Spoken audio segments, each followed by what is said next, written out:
Film की शुरुआत में हम एक कमांडो को हेलीकॉप्टर में बैठा अपने अगले मिशन पर रवाना होते हुए देख सकते हैं, जिसने थोड़ी देर पहले अपनी बीवी को एयरपोर्ट पर अलविदा कहा था। अगले सीन में हम माइक को उसके दोस्त टॉमी को पहाड़ पर बैठे हुए डेजर्ट की तरफ निशाना लगाते हुए देख सकते हैं। टॉमी हल्के फुल्के अंदाज में गपशप मार रहा है, जबकि माइक काफ़ी सीरियस अंदाज में पूरा होशियार है। तभी इन्हें एक तरफ बहुत से लोग पैदल चलते हुए नजर आते हैं और दूसरी तरफ असला बारूद से लैस गाड़ियां अपनी तरफ बढ़ती हुई नजर आती हैं। इनको अपने टारगेट की जो तफसीलात दी जाती हैं वो बिल्कुल भी मैच नहीं कर रही जो इन्हें सामने नजर आ रहा है, जिसकी वजह से माइक निशाना लगाने में हिचकिचा रहा है। माइक को टॉमी भी ऑर्डर दे रहा है कि निशाना लगाए और साथ उसे रेडियो में भी ऑर्डर्स मिल रहे हैं कि निशाना लगाए, लेकिन माइक बहुत जल्द अंदाजा लगा लेता है कि जो मुलाकात हो रही है वो दरअसल एक शादी की तकरीब है और उनका टारगेट दूल्हे का बाप है। सूरत हाल मजीद खराब करते हुए अब टारगेट दूल्हे के पीछे खड़ा हो गया है और यह पता चला है कि उसका कोई बेटा नहीं है, लेकिन माइक को ऑर्डर दिया गया है कि वो दूल्हे को मार दे ताकि वो असल टारगेट तक पहुंच सके। उसी वक्त माइक झूठ बोलकर मिशन कैंसिल कर देता है और कहता है कि हमने टारगेट खो दिया है, लेकिन साथ ही उन्हें दुश्मन देख लेता है और उन पर हमला कर देता है। ये दोनों फौजी कमांडो बड़ी चालाकी और महारत के साथ भाग निकलने में कामयाब हो जाते हैं। माइक रेडियो पे मैसेज करता है कि उन्हें यहाँ से निकाला जाए। तब उन्हें बताया जाता है कि उनके सामने एक डेजर्ट है जिसे पार करने के बाद वो एक गांव में पहुंचेंगे जहां से उनको निकाल लिया जाएगा। इस पूरे प्रोसेस में उन्हें दुश्मन से लड़ते हुए और डेजर्ट में तूफान से बचते हुए 4 घंटे लग जाएंगे, लिहाजा वो आगे बढ़ते हैं। हमें पता चलता है कि पीछे घर में टॉमी की बीवी और एक बच्चा है और माइक की एक गर्लफ्रेंड है। इसके बाद ये जाहिर होता है कि माइक बहुत कम बोलता है, जबकि टॉमी हर वक्त बातें करता रहता है। टॉमी को इस बात का अंदाजा है कि माइक को अंदर ही अंदर से कोई चीज़ खाई जा रही है, लेकिन माइक उसके बारे में बात नहीं करना चाहता। माइक का एक बड़ा मसला ये है कि उसे अपनी गर्लफ्रेंड को प्रपोज करने में मुश्किल हो रही है और इसी बात का टॉमी ने मजाक बनाकर माइक को तंग करना शुरू कर दिया है। डेजर्ट के बीच में तूफान का इंतज़ार करने के बाद एक वार्निंग साइन हवा में उड़ता हुआ माइक के सामने आकर गिरता है।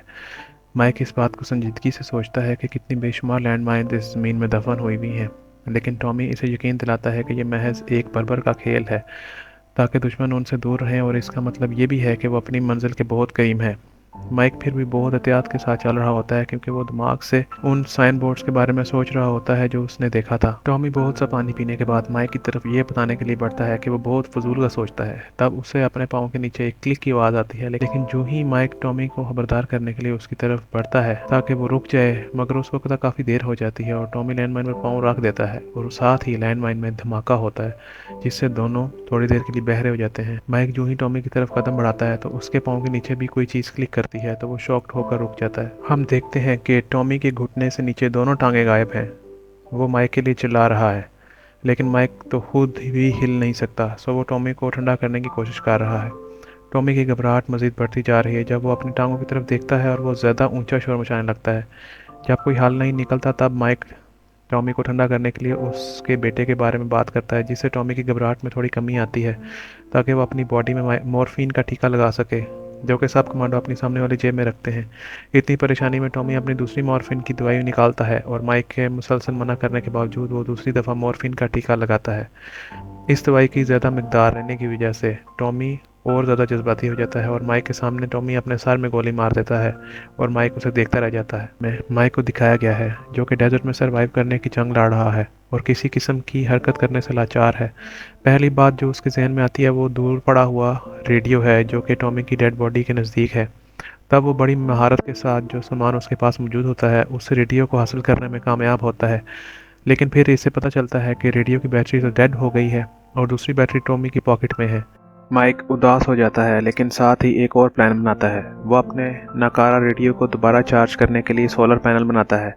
तब माइक दोबारा अपने सीनियर अफसर से रब्ता करने में कामयाब होता है। वो फ़ौरन वहाँ से निकाले जाने की दरख्वास्त करता है, लेकिन उसे बताया जाता है कि रेस्क्यू करने वाले हेलीकॉप्टर उसकी लोकेशन तक पहुँच नहीं सकते क्योंकि सहरा में हर थोड़ी देर के बाद तूफान आ रहा है, और उसे बताया जाता है कि उसे ज़मीन से 52 घंटों बाद उठाया जाएगा। मेजर इसे मशवरा देता है कि वो एक सुरंग खोदे और उसमें कूद जाए जिससे कम नुकसान होगा। तब माइक इरादा करता है कि वो रेस्क्यू टीम का इंतजार करेगा और हिम्मत नहीं हारेगा। फिर वो अपनी घड़ी पर टाइमर लगाता है। साथ ही डेजर्ट में दूसरा तूफान आता है और माइक हिले बगैर उसका सामना करता है और उसके गुजर जाने का इंतजार करता है। जो ही तूफान ख़त्म होता है माइक ये देखता है कि टॉमी की डेड बॉडी तूफान की वजह से उससे काफ़ी नज़दीक आ गई है, लेकिन अब उसका रेडियो उसकी पहुंच से काफ़ी दूर चला गया है। काफ़ी घंटे गुजर जाने के बाद माइक के पास पीने के लिए पानी ख़त्म हो जाता है, जिससे वो दिल बर्दाश्ता हो जाता है और खुदकुशी करने के बारे में सोचता है। वो फिर एक देहाती बर्बर को अपनी तरफ आते देखता है जो जिगजैग करके चल रहा है। वो माइक का मजाक उड़ाता है। माइक उस बर्बर देहाती को अपना मसला बयान करने की कोशिश करता है, मगर वो माइक को आगे कदम बढ़ाने पर जोर देता है। वो फिर माइक से पानी वाली बोतल ले लेता है और सहरा में गायब हो जाता है। शदीद प्यास की वजह से माइक अपना पेशाब पीने ही वाला होता है कि अचानक उसे वहाँ बर्बर की बेटी उसकी पानी पीने वाली बोतल हाथ में पकड़े उसकी तरफ आती दिखाई देती है। माइक बहुत हैरान होता है कि बोतल पानी से पूरी तरह भरी हुई है। वो पानी पीता है। अलबत्ता ये लड़की बिल्कुल भी बात नहीं करती और बस अपने फौजी खिलौनों से खेलती रहती है। वो माइक को बताती है कि उसे माइन के ऊपर से पाँव हटा देना चाहिए और आगे बढ़ जाना चाहिए। माइक उसे कहता है कि वो हिल नहीं सकता और इस लड़की से कहता है कि उसका रेडियो ला कर दे, लेकिन लड़की को समझ नहीं आती। जज्बाती होकर माइक बहुत ऊंचा शोर मचाने लगता है, जिससे छोटी बच्ची डर कर भाग जाती है।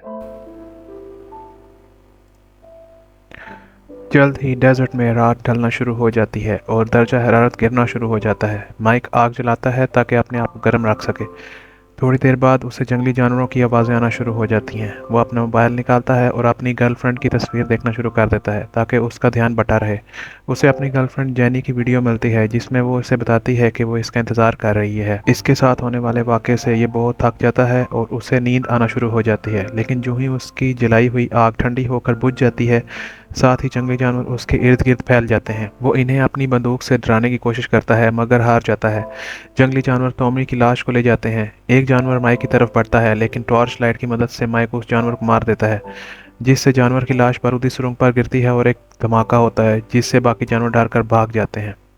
अगली सुबह होती है और वही बर्बर दोबारा माइक से मिलने आता है। वो माइक को बताता है कि वो बहुत खुशनसीब है जो अभी तक बारूदी सुरंग पर पाँव आने के बावजूद और रेगिस्तान में जंगली जानवरों के साथ रात गुजारने के बावजूद अभी तक बचता आ रहा है। वो माइक को एक बार फिर कदम आगे बढ़ाने की तलकीन करता है, लेकिन माइक उसे नज़रअंदाज करता है। माइक उसे बताता है कि तुम्हें सब पता है कि कहाँ कहाँ बारूदी सुरंगें बिछी हुई हैं, इसलिए तुम जिग जैग करके चलते हो। बर्बर जवाब देता है उसे बारूदी सुरंगों की लोकेशन नहीं मालूम और वो जिगजैग होकर इसीलिए चलता है क्योंकि जिगजैग होकर चलना सीधा चलने से महफूज है, और फिर वहाँ से रुखसत हो जाता है। माइक अपनी घड़ी देखता है जो बता रही होती है कि अभी कोई भी मदद आने में मज़ीद 24 घंटे रहते हैं। वो आहिस्ता आहिस्ता ख्यालों की दुनिया में जाना शुरू हो जाता है। फिर माइक टॉमी को अपनी मौत से ज़िंदा होते हुए देखता है। ख्याली टॉमी माइक को मोटिवेट करता है कि वो इस सब में से ज़िंदा बाहर निकलने में कामयाब हो जाएगा। सूरज दोबारा गरूब होना शुरू होता है और माइक उन सब गलतियों को याद करता है जो उसने अपनी ज़िंदगी में की थी। वो अपनी गर्लफ्रेंड जैनी को पीछे अकेला छोड़कर मिशन पर आने पर पछताता है। वो दोबारा अपने आप को जंगली जानवरों में घिरा हुआ पाता है। माइक रात के अंधेरे में इन पर बगैर निशाना लिए अपनी गन से हमला करता है, लेकिन जानवर फिर भी इस पर हमला कर देते हैं। इन जंगली जानवरों से लड़ते हुए वो अपने ख्यालों में गुम हो जाता है। जैसे ही सूरज तलू होता है माइक असल हकीकत में वापस आ जाता है। वो सब जंगली जानवर जिन्होंने माइक पर हमला किया था वो सब इसके मरे पड़े हैं। तादाद में कमी के बावजूद उसने सारे जानवरों को मार डाला था। माइक इस सहरा में अकेले खड़ा था और इसका एक पाँव बारूदी सुरंग पर था और हिले बगैर उसे 45 घंटे गुजर चुके थे। उसे फिर रेडियो पर अपने सीनियर अफसर की आवाज़ आती है जो उसे बताता है कि रेस्क्यू टीम को आने में देर हो जाएगी, और फिर इसका सीनियर अफसर इससे पूछता है कि क्या तुम मज़ीद 17 घंटे इंतज़ार कर सकते हो। माइक आगे ही बहुत ज़्यादा थक चुका था और जवाब देता है कि वो अब मज़ीद इंतज़ार नहीं कर सकता। फिर मेजर उसे बताता है कि कोई है जो तुमसे बात करना चाहता है। माइक को फिर जैनी की आवाज़ आती है जिस पर माइक उसे अकेला छोड़ने और हर चीज़ तबाह करने पर माफ़ी मांगना शुरू कर देता है। तब माइक फिर से ख्यालों की दुनिया में पहुंच जाता है और जैनी को अपने सामने सहरा में एक सोफे पर बैठा हुआ देखता है। वो इसकी तरफ बढ़ता है लेकिन साथ उसकी सारी ताकत खत्म हो जाती है और वो नीचे गिरने नहीं लगता है कि बर्बर कहीं से आता है और उसे थाम लेता है। वो माइक के जख्मों में मरहम लगाना शुरू कर देता है और माइक को बताता है कि उसने भी एक दफ़ा बारूदी सुरंग पर पैर रख दिया था जिससे उसकी एक टांग ज़ाया हो गई। वो माइक को बताता है कि उसकी एक टांग के ज़ाया होने से उसको लगा कि उसने ज़िंदगी में सब कुछ खो दिया है, लेकिन उसकी एक टांग के ज़ाया हो जाने का दुख उस वक्त ख़त्म हो गया जब वो अपनी बीवी से मिलता है और उसमें से इनकी एक बेटी पैदा होती है। बर्बर का कहना है कि ज़िंदगी में जो मर्ज़ी हो जाए हमें बस आगे बढ़ते रहना चाहिए।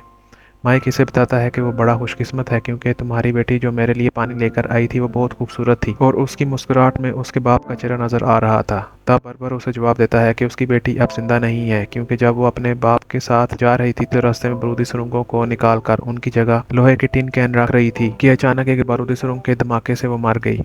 माइक बड़ी हैरानगी से सुनता है। ये कहकर वो वहाँ से चला जाता है। माइक को दोबारा ख्यालात आना शुरू हो जाते हैं। वो अपने जालिम बाप को देखता है जो उसकी माँ को मार रहा है और ये बगैर किसी मदद के बैठा देख रहा है। वो अपनी बीमार माँ को देखता है और साथ ही वो अपनी गर्लफ्रेंड के साथ बिताया हुआ खुशगवार वक्त भी देखता है।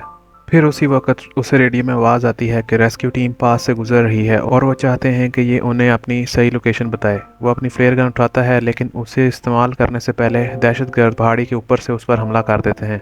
उसकी शूटिंग से पास एक बारूदी सुरंग धमाके से फट जाती है, जिसकी वजह से फ्लेयर गन माइक के हाथों से दूर जा गिरती है। वो इन दहशतगर्दों पर वापस हमला करता है, लेकिन वो बहुत कमज़ोर हो गया है। लेकिन उसे अपनी गर्लफ्रेंड की कही हुई बातें याद हैं और वो उसे मोटिवेशन के लिए इस्तेमाल करता है। माइक अपनी बंदूक से ज़मीन पर गोलियां मारता है, जिससे उसके इर्द गिर्द बिछी हुई बारूदी सुरंगें धमाके से फट जाती हैं। फिर वो जल्दी से अपनी स्नाइपर राइफल निकालता है और दहशतगर्दों को मार देता है। रेस्क्यू टीम उसके पास से गुजर रही होती है, लेकिन फ्लेयर गन अब भी माइक की पहुंच से दूर है। माइक भर के लफ्ज़ याद करता है कि उसे आगे बढ़ते रहना होगा। वो हौसले से काम लेता है और कदम आगे बढ़ाता है, लेकिन कुछ नहीं होता और कोई धमाका नहीं होता। वो देखता है कि जिस चीज़ के ऊपर उसका पैर आया था वो एक बारूदी सुरंग नहीं थी, बल्कि लोहे का एक टिन कैन था जो कि बर्बर की बेटी ने वहाँ खेलते हुए रख दिया था जब वो जिंदा थी। तब इस सारे वक्त में उसे देहाती लफ्ज़ समझ में आते हैं, जो हमेशा उसे ज़िंदगी में आगे बढ़ने और अपनी गर्लफ्रेंड की तरफ वापस जाने का बोल रहा होता है। वो इसे याद दिलाता है कि वो कर सकता है और उसे सिर्फ एक चीज़ आगे बढ़ने से रोक रही है, जिसका नाम खौफ है। माइक को गैर मोहलिक बंदूक की गोलियों के जख्मों के बावजूद जिंदा रहने पर राहत मिली। फिर वो रोने लगता है। शायद उसे इस बात का यकीन था कि उसे बचा लिया जाएगा, या शायद उसे गुस्सा था कि उसे ठीक से समझ नहीं आ रही कि उसके साथ हो क्या रहा है। फ्लेयर गन चलाता है और ज़मीन पर गिर जाता है। रेस्क्यू टीम उसे ढूंढ लेती है और वो घर वापस चला जाता है। घर जाते हुए वापसी पे एयरपोर्ट पर जैनी उसका इंतज़ार कर रही होती है और उसकी आंखों में खुशी के आंसू होते हैं। उसे गले से लगाने से पहले माइक एक घुटने के बल ज़मीन पर बैठ जाता है